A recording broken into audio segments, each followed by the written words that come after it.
আজ স্কুলে এসে চোখের সামনে যেন পুরো স্কুল লাইফটাই ভেসে উঠলো। স্কুল জীবনটা শেষ করেছি 2018 সালে, কিন্তু আজও মনটা যেন সেই পুরনো ক্লাসরুমের বেঞ্চে আটকে আছে, যেখানে বন্ধুদের সঙ্গে হাসি আড্ডা, বৃষ্টির দিনে জানালার পাশে বসে ক্লাস ফাঁকি দিয়ে গল্প করা, আর টিফিনের সময় বন্ধুদের সাথে সেই খেলাধুলার মুহূর্তগুলো।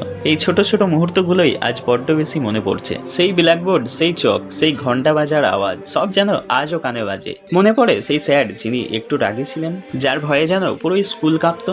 দুষ্টুমি করার আগে যার মুখটাই মনে পড়তো, তবুও সেই রাগের মধ্যেই ছিল এক অদ্ভুত মায়া, যেখানে আমরা হেসেছি, বকুনি খেয়েছি, মারও খেয়েছি, আর সেই শিক্ষকের কাছেই শিখেছি জীবনের মানে। আর আজ সেই প্রিয় শিক্ষক রিটায়ার করছেন, ভাবতেই বুকটা হালকা কেঁপে উঠছে, চোখের কোণে পানি এসে ভিড় করছে।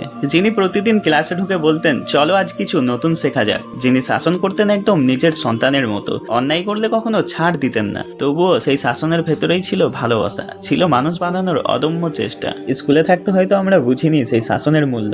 তখন মনে হতো স্যার কেন এত রাগ করেন, কেন এত মারেন, কিন্তু আজ বুঝি সেই রাগের মধ্যেই লুকিয়ে ছিল যত্ন, ছিল আমাদের প্রতি গভীর ভালোবাসা। আজ যখন স্যার রিটায়ার নিচ্ছেন, মনে হচ্ছে আবার ফিরে গেছি সেই ক্লাসরুমে, সেই বেঞ্চে, যেখানে প্রথমবার স্যার বলে ডেকেছিলাম, শ্রদ্ধা আর ভয়ের মিশ্রণে। স্যার, আপনি শুধু পড়াননি, আপনি আমাদের শেখালেন কিভাবে মানুষ হতে হয়। আপনার শেখানো কথাগুলো আজও হৃদয়ে অমলিন। চকের দাগ মুছে গেলেও সেই স্মৃতিগুলো কখনো মুছবে না। স্যার, আপনি থাকবেন আমাদের প্রতিটা মনে, প্রতিটা দোয়ায়। এই বিদায় কোনো শেষ নয়, বরং নতুন এক শুরু। আপনাকে জানাই অন্তরের গভীর থেকে শ্রদ্ধা আর ভালোবাসা। আর হ্যাঁ, আপনার শাসনের গল্প শুধু আমরা নয়, আগামী প্রজন্মও শুনবে গর্ব করে। এই ছিলেন সেই স্যার যিনি মানুষ বানাতেন কঠোর হাতে, মমতায় ভরা মনে।